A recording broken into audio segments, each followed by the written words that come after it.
The day my husband left for South America, he kissed my forehead and promised it would only be for a year. Two at most, Ryan said, smiling the way he always did when he believed something good waited on the other side of distance. That was 6 years ago. My name is Emily Carter, and for 6 years I lived inside a marriage that technically still existed but slowly turned into a ghost. Ryan was a structural engineer, the kind who believed bridges were more honest than people. When the humanitarian organization offered him a long-term construction project in rural South America, he said it would change lives. Schools, clinics, flood protection. I believed him immediately. Not because the story sounded noble, because Ryan had always been that kind of man. Or at least, I thought he was. We lived in a modest apartment in Seattle. Nothing glamorous. Just 2 bedrooms, a small balcony overlooking a row of maple trees, and a kitchen where Ryan burned pancakes every Sunday morning. When he left, we agreed on a simple plan. I would stay in Seattle and keep things stable. He would work abroad, earn good money, and eventually return once the project finished. Think of it as a long investment, he told me the night before his flight. I remember standing in our kitchen, holding 2 mugs of tea, watching rain slide down the window. "We'll finally buy a house when I get back," he said. That sentence stayed with me for years. When he boarded the plane the next morning, I didn't cry. I waved. Because people whose husbands are leaving for charity work aren't supposed to feel afraid. At first, everything felt normal. We talked almost every day. Video calls when the connection allowed it. Messages when it didn't. Ryan sent photos constantly. Construction sites. Dusty roads. Villages surrounded by jungle. Sometimes he stood in front of half-built buildings wearing a yellow safety helmet, smiling with sweat on his forehead. I saved every picture, every message, every "I miss you." The first year passed quickly. Then the second. When the second year ended, he said the project had expanded. More funding, more structures to build, more time needed. I didn't question it. Why would I? I trusted my husband. Instead, I adjusted my life. I started working longer shifts at the hospital where I handled administrative operations. Overtime became normal, not because we desperately needed the money, but because the apartment felt too quiet otherwise. When you live alone long enough, silence becomes heavy. Ryan still called. Sometimes late at night. Sometimes at strange hours because of the time difference. But over the years, the calls slowly changed. They became shorter, more rushed. Connections unstable tonight. Power outage again. Satellite internet is terrible here. Excuses that sounded reasonable when spoken calmly. I never doubted him. Not once. When friends asked how I handled being alone for so long, I always gave the same answer. Ryan's building hospitals for people who have nothing. That sentence made the loneliness feel meaningful. The apartment remained exactly the same as the day he left. His books still lined the shelves. His jacket still hung by the door. His favorite coffee mug sat untouched in the cabinet. I never moved anything. It felt important that everything stayed ready for him, like a paused life waiting for the right moment to resume. Every anniversary, we had a ritual. We would video call, open a bottle of wine at the same time, and talk about the future. The house we would buy. The dog Ryan wanted. The garden he insisted he would maintain, even though he had never successfully kept a plan alive. 6 anniversaries passed that way. 6 years of believing my husband was simply very far away. Sometimes, late at night, a quiet thought would slip into my mind. What if something had changed? What if distance had slowly turned us into strangers? But the thought never stayed long. Because every time doubt appeared, Ryan would send another message, another photo, another promise. "I'm coming home soon," and I believed him. Completely. Until the night, I stepped into an elevator at work and met a man who looked at me like he had just seen a ghost. That was the moment my entire marriage began to fall apart. But at the time, I still didn't know it. The night I learned the truth began like every other ordinary Tuesday. Rain against the hospital windows. Fluorescent lights humming softly above the empty hallways. My shift had ended almost an hour earlier, but I stayed late finishing paperwork. It had become a habit over the years. The longer I worked, the less noticeable the silence of my apartment felt when I returned home. Around 10:30 p.m., I finally shut down my computer and grabbed my coat. The hospital was nearly empty. Night shifts had already settled into their quiet rhythm. The elevator lobby downstairs glowed with that pale blue lighting that always made everything look colder than it actually was. I pressed the button and waited. When the elevator door slid open, someone was already inside. A tall man in a dark coat. For a moment, I didn't pay attention. People rode elevators together all the time. I stepped in and pressed the lobby button. The doors closed. Then the man spoke. Emily. His voice carried hesitation, like he wasn't sure he should say my name at all. I turned. It took a second for my brain to recognize him. Mark. Mark Benson. Ryan's former coworker. He used to visit our apartment years ago when Ryan still worked at the Seattle engineering firm. They collaborated on a bridge project back then. Mark looked older now. Thinner. A few gray streaks in his beard. But it was definitely him. Wow. I said, surprised. I haven't seen you in forever. He didn't smile. In fact, his face had the strange expression people wear when they realize something is terribly wrong. You're still here, he said slowly. I laughed lightly. Of course I'm still here. Where else would I be? The elevator descended quietly. Floor numbers blinked one by one. Mark kept staring at me like he was trying to solve a puzzle. Emily, he said carefully, how long has Ryan been overseas now? 6 years. I answered automatically. His eyebrows pulled together. 6. Yes, I said. He's still working on the humanitarian project in South America. For a moment, Mark didn't say anything. Then something strange happened. The color drained from his face. You think he's still there? He asked. A cold sensation moved through my chest. What do you mean think? The elevator continued descending. Floor 5. Floor 4. Mark ran a hand across the back of his neck like he suddenly regretted starting the conversation. Emily, he said quietly. Ryan came back a long time ago. I felt a small laugh rise in my throat. It escaped before I could stop it. That's not possible. Mark looked genuinely confused. He returned 5 years ago, he said. The company reassigned him back to the States. The elevator suddenly felt too small. You must be mistaken, I said. He told us he finished the project early. My heartbeat started to quicken. That doesn't make sense, I replied. I talk to him all the time. Mark's eyes widened slightly. You talk to him? Of course. Video calls. Photos. Messages. 6 years of proof.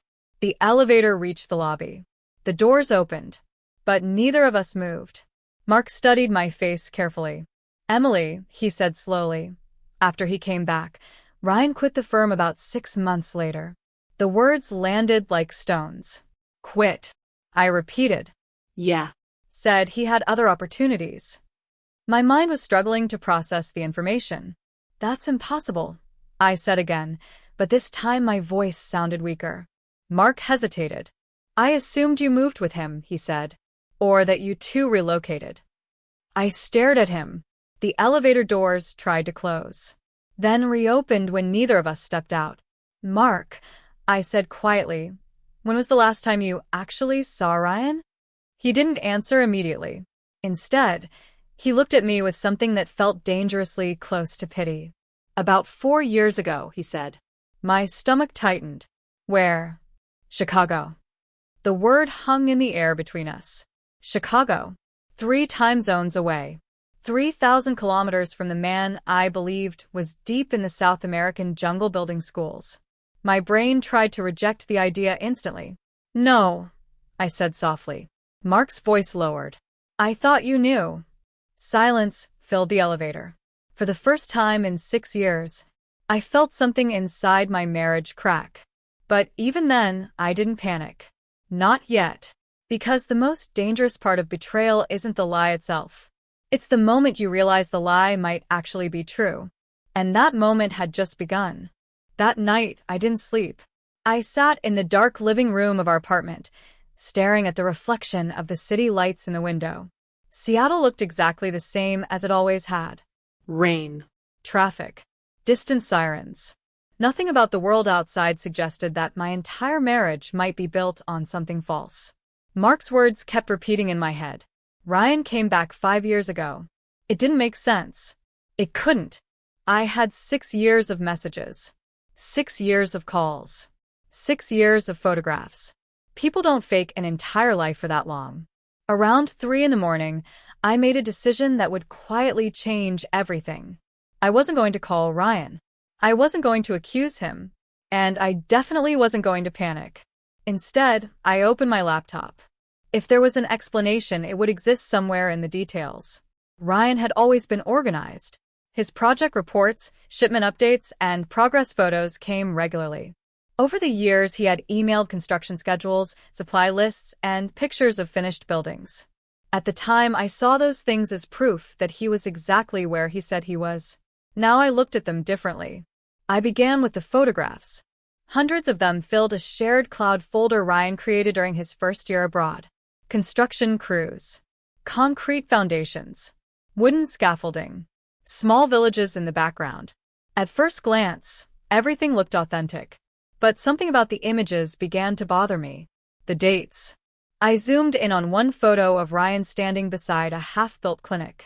The timestamp said it was taken 3 years ago. But the safety helmet he wore had a logo printed on the front. I recognized it immediately. It belonged to the Seattle engineering firm where Ryan used to work. Why would equipment from a Seattle company appear on a rural construction site in South America? Maybe it was nothing. Still, the doubt stayed. So I kept going. Next, I opened the emails he had sent over the years. Shipping invoices. Material deliveries. Construction updates. At first they looked professional.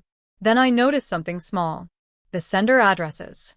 Many of the emails came from accounts that looked official, but when I clicked deeper, they weren't linked to real company domains.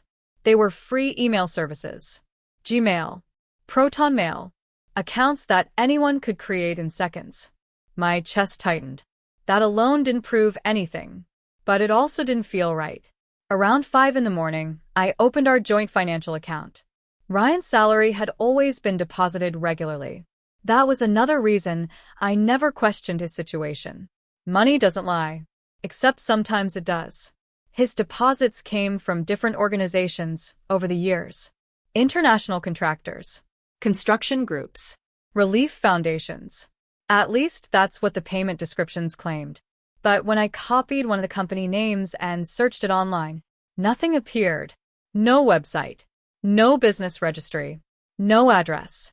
I tried another. And another. The results were the same.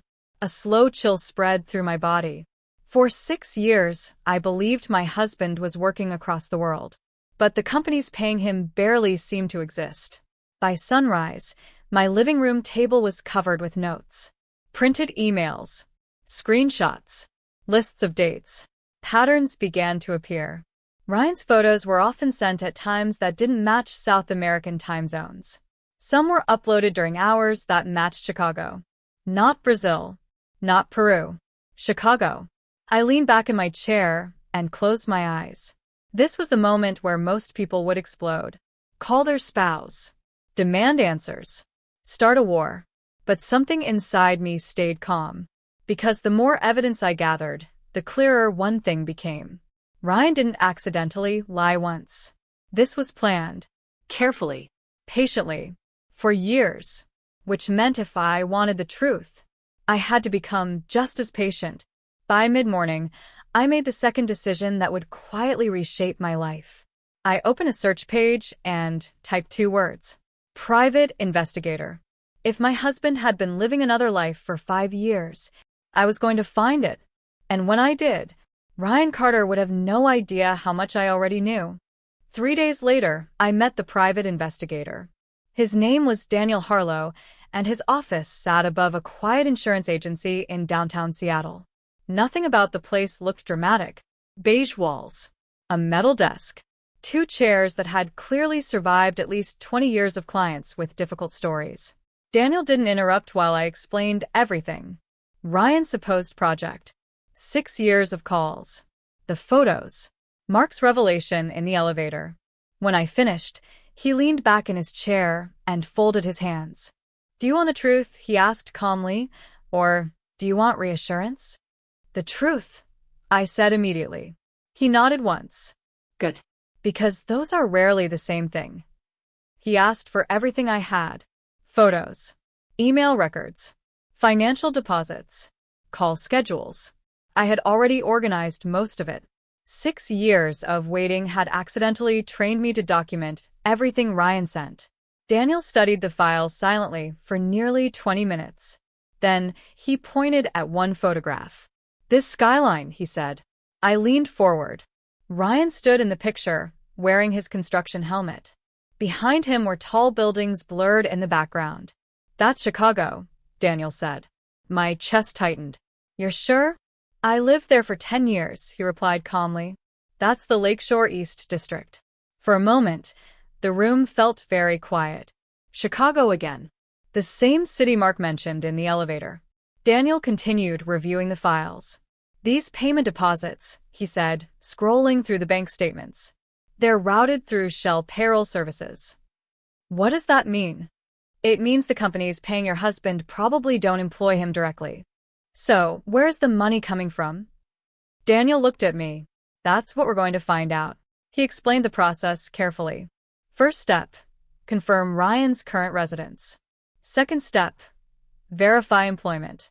Third step, identify any undisclosed assets or relationships. The last word lingered in the air. Relationships. I didn't ask about it. Because a quiet part of my mind already understood where this might be going. The investigation began that afternoon. For the next week, my life continued exactly as before. I went to work, answered emails, paid bills, even spoke with Ryan twice on video calls. He looked the same as always, relaxed, confident, standing somewhere outdoors with sunlight behind him. "How's Seattle?" he asked casually. "Rainy," I said. He laughed. "I miss that weather sometimes." If he noticed anything unusual in my voice, he didn't show it. And that told me something important. Ryan had absolutely no idea the truth was beginning to surface. 8 days later, Daniel called. His voice was calm, but direct. "Emily," he said, "I found your husband." My hand tightened around the phone. "Where?" "Chicago." The word landed with heavy certainty this time. "He's been living there for years." I didn't speak. Daniel continued. "He owns property." "What kind of property?" "A luxury condominium," he replied. My pulse quickened. Ryan had always claimed he lived in temporary housing near construction sites. Cheap apartments. Company accommodations. Nothing permanent. "Is he living alone?" I asked. There was a brief pause. "No," Daniel said. The air left my lungs slowly. "He lives with a woman named Sophie Lang." The name meant nothing to me, but Daniel kept speaking. "She's an interior designer, early 30s, runs a small design studio." My mind tried to process the information without emotion. "How long?" I asked. "About 4 years, based on property records and neighbor statements." 4 years. Which meant while I believed my husband was sleeping in remote construction camps, he had been sleeping in a luxury condo with another woman. Daniel's voice softened slightly. "There's something else you should know." I closed my eyes. "What?" "In Chicago," he said carefully, "Ryan doesn't list himself as married." The silence stretched between us. "What does he say?" I asked. "He tells people he's divorced." A strange calm spread through my body. Not anger, not panic, just clarity. For 6 years I had waited faithfully for a husband who claimed to be building schools overseas. But Ryan Carter hadn't been overseas. He had been building an entirely different life. And according to everyone in Chicago, I didn't exist at all. The strange thing about betrayal is that the moment you finally see it clearly, the pain doesn't arrive immediately. Clarity does. When Daniel finished explaining Ryan's life in Chicago, I expected to feel rage, or heartbreak, or something dramatic enough to match the situation. Instead, I felt very calm. Ryan wasn't lost. He wasn't trapped in some distant country building hospitals. He had simply erased me. And once that realization settled in, the problem stopped being emotional. It became strategic. That same evening I sat at the kitchen table and made a list. Not of accusations, not of questions, of steps. Step 1. Secure my financial position. Step 2. Collect proof of deception. Step 3. Understand exactly how Ryan had managed this double life for so long.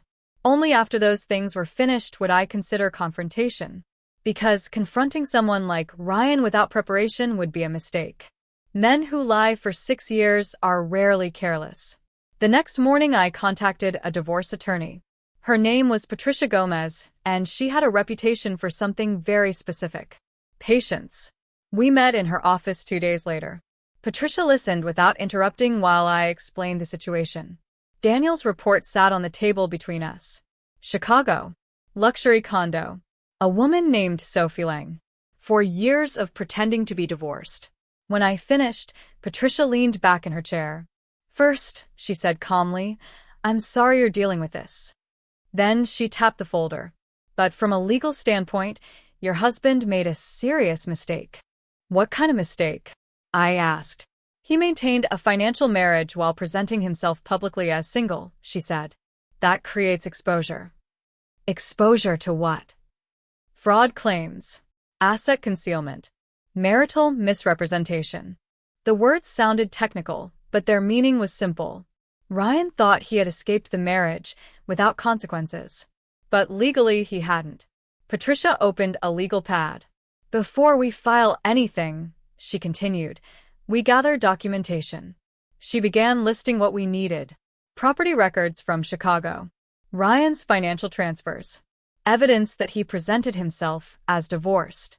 Proof that he maintained communication with me during the same time period. When she finished writing, she slid the notepad toward me. This case becomes extremely strong if we demonstrate intentional deception. I studied the list. Years ago, I would have cried at that moment. But now something else had replaced that instinct. Focus. I can get most of this, I said quietly. Patricia raised an eyebrow. You've already started, haven't you? I nodded. Emails. Photos. Payment deposits. Timestamps that didn't match the countries Ryan claimed to be in. For the next 2 weeks, my life became a quiet investigation. Daniel continued gathering information in Chicago. Patricia began reviewing financial structures. And I played my role perfectly. The loyal wife.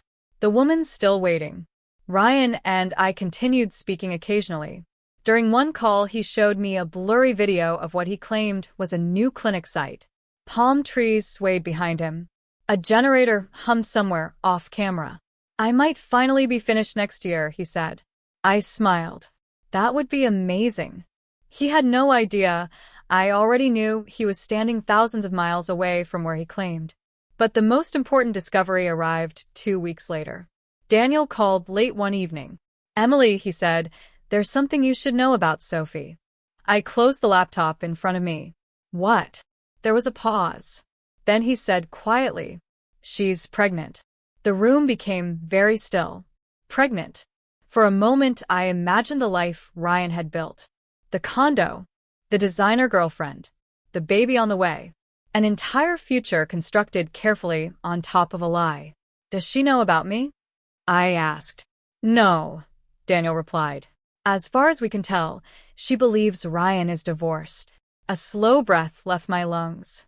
2 women, both living inside the same deception. The difference was that now, only one of us knew the truth. And I was about to decide exactly how that truth would unfold. For the next month, my life became a quiet performance. Ryan believed nothing had changed. We still exchanged messages every few days. Sometimes he called from what he claimed were remote project sites. The background was always convincing enough. Wind, distant machinery, unstable signal. But now I watched carefully. Listened carefully. Once you know someone is lying, the smallest details begin to glow like warning lights. Ryan started saying things that didn't match his old stories. Weather that didn't fit the seasons he described. Construction delays that contradicted photos he had already sent. None of it mattered anymore. The truth had already surfaced. The rest was just confirmation. But even calm people reach a moment when they need distance. Not from the truth. From the weight of it. So one Friday morning, I packed a small suitcase, locked the apartment door, and drove south toward the Oregon coast. I didn't tell Ryan. I didn't tell anyone from work. Patricia already knew I needed a few days. Clear your head, she had said during our last meeting. The legal part will move slowly. You'll need patience. Patience I had. What I needed now was air. The drive took nearly 5 hours.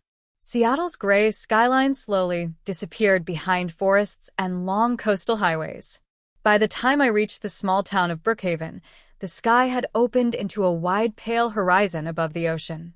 The place barely appeared on maps. A quiet strip of houses facing the Pacific. A grocery store. A gas station. A few fishing boats rocking slowly in the harbor. I rented a room in a small guest house overlooking the water. The owner was a man named Arthur. He was in his 60s, tall, with silver hair and the kind of calm presence that belongs to people who have already lived through difficult things. He showed me the room himself. "You staying long?" he asked as he placed the key on the small wooden desk. "A few days," I said. He nodded. Most people who come here say that at first. The guest house was quiet. Only 4 rooms. At night, the sound of the ocean filled the air like distant breathing. For the first time in weeks, my mind slowed down. No documents. No bank records. No legal discussions. Just long walks along the cliffs and cold wind from the Pacific.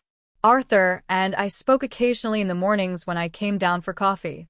He never asked many questions.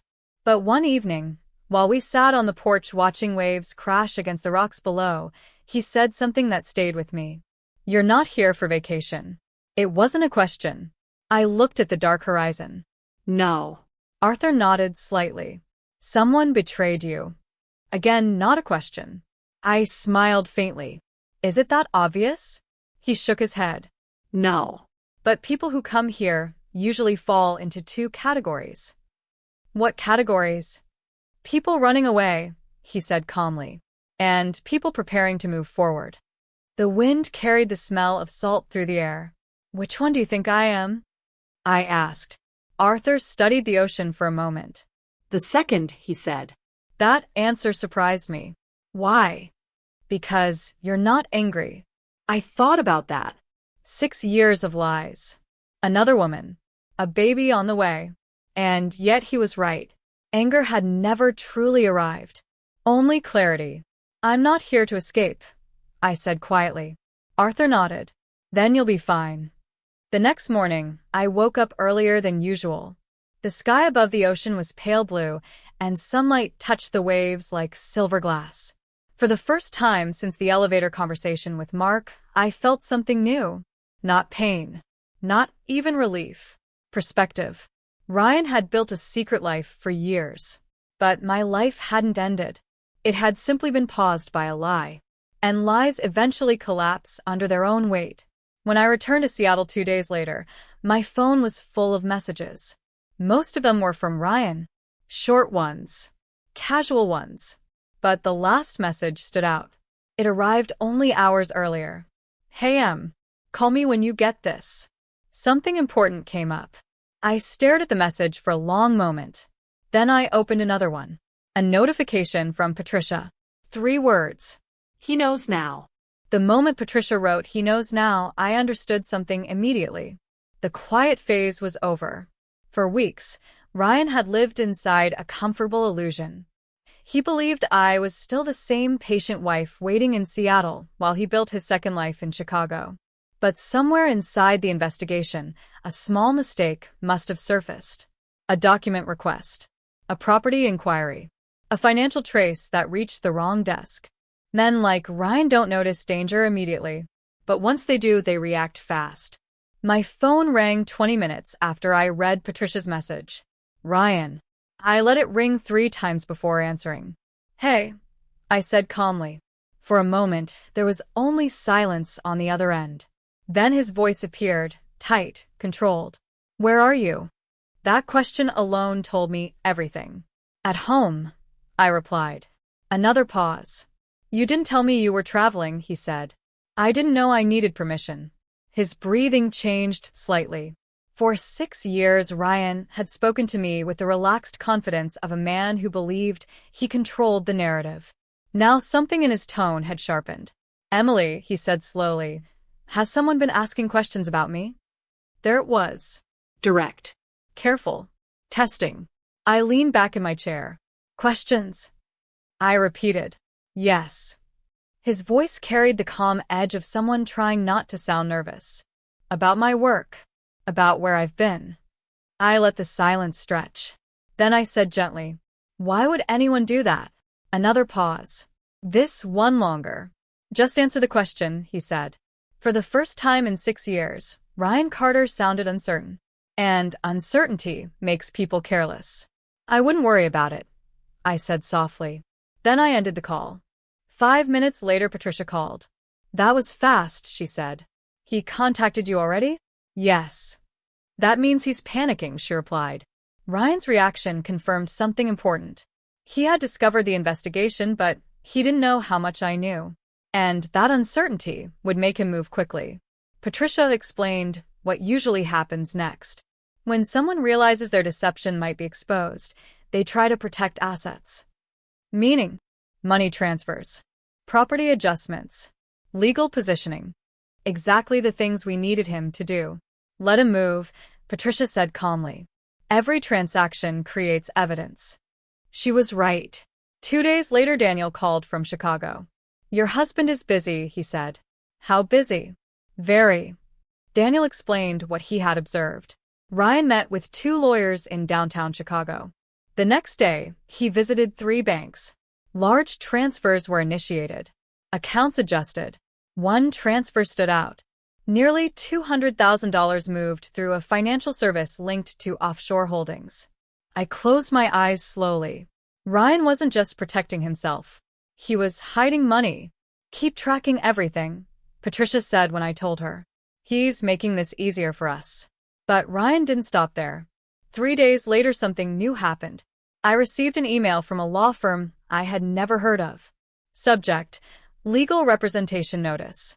The message was short. Ryan Carter had retained counsel. Future communication regarding marital matters should proceed through attorneys. I read the email twice, then forwarded it to Patricia. Her response arrived 2 minutes later.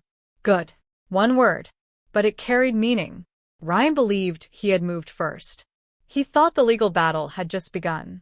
But the truth was much simpler. He was already several steps behind.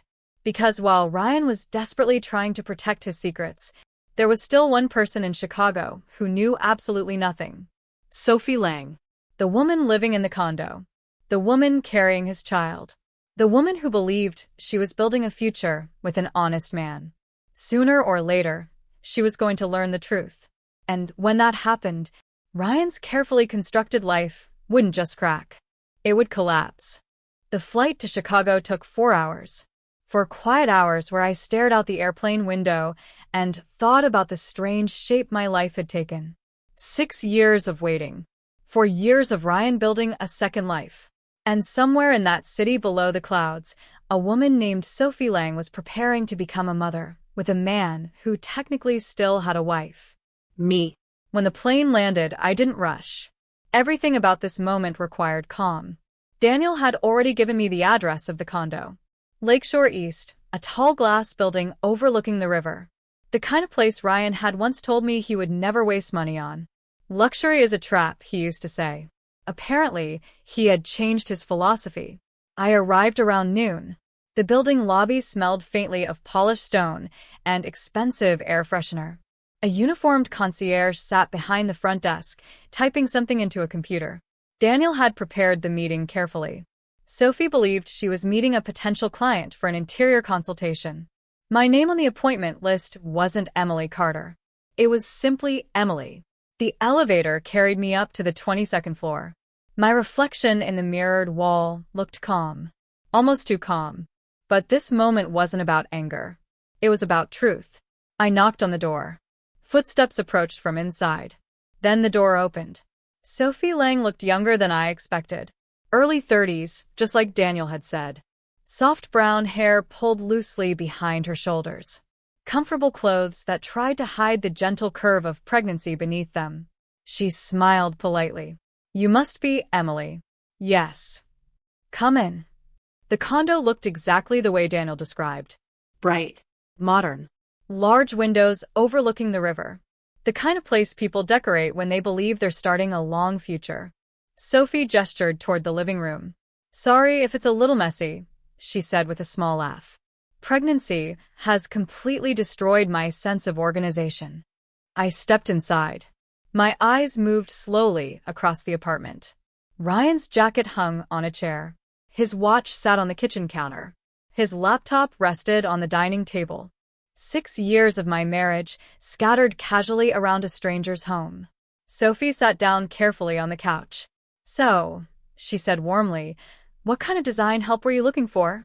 For a moment, I studied her face. There was no deception there. No hidden knowledge. Just a woman living inside the same lie I had lived in.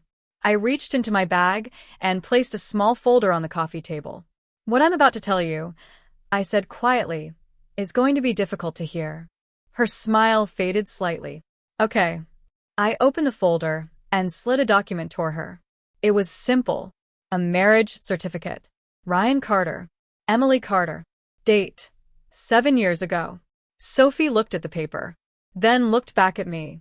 "I'm not sure I understand." My voice stayed calm. "My name is Emily Carter." Silence filled the room. The words took a few seconds to reach her. Then I saw the exact moment they did. Her eyes moved back to the document, then to my face, then to the ring still resting on my finger. "No," she whispered. I nodded slowly. "Yes." Her breathing changed. That's not possible. Ryan told you he was divorced." It wasn't a question. Sophie stared at me, her face turning pale. "Yes." I reached into the folder again. This time I placed printed screenshots on the table. Photos Ryan had sent me over the years. Messages. Call logs. Dates. 6 years of communication. Sophie looked at the images like someone watching their entire reality collapse in slow motion. Her hand moved instinctively to her stomach. "You're saying," she whispered, "I'm saying Ryan Carter has been married the entire time you've known him." The room became painfully quiet. For nearly a full minute, Sophie didn't move. Then tears slowly filled her eyes. "He said his divorce was finalized years ago," she said quietly. "I believe you."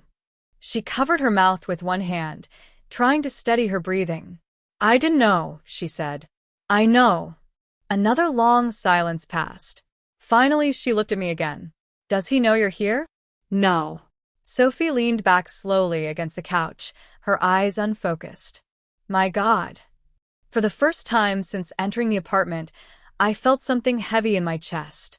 Not anger, not revenge, just the strange sadness of watching another person discover the same betrayal. Sophie wiped her eyes and looked down at her stomach again. "He told me we were building a family." I stood slowly. "You still can," I said gently. "But now you'll do it knowing the truth." As I walked toward the door, Sophie's voice stopped me. "Emily." I turned. She looked at me with red eyes and quiet disbelief. "How long did he lie to you?" I held the door handle for a moment before answering. 6 years.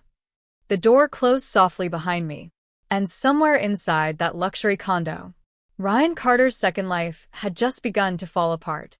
Ryan called me that evening. Not Sophie. Me. I watched his name appear on my phone screen while sitting in a quiet Chicago cafe near the river. For 6 years I had waited for his calls with patience. Now I studied the phone like a scientist observing an experiment reaching its final stage. I answered. "Emily." His voice sounded different. Not calm. Not confident. Raw. "What did you do?" he asked. I sipped my coffee slowly. That's a strange way to start a conversation. "You went to my apartment." Not a question. A statement. She told me everything. Sophie had already spoken to him. That was faster than I expected. I told her the truth, I said. "You had no right." The anger in his voice cracked through the phone. I leaned back in my chair. "No right?" I repeated. You destroyed my life. For a moment, I almost laughed. Destroyed. As if his life had been a fragile glass sculpture that I had knocked off a table. Ryan's breathing grew heavier. She's pregnant, he said, his voice shaking now. Do you understand what you've done? Yes. And you still did it. I let the silence sit between us.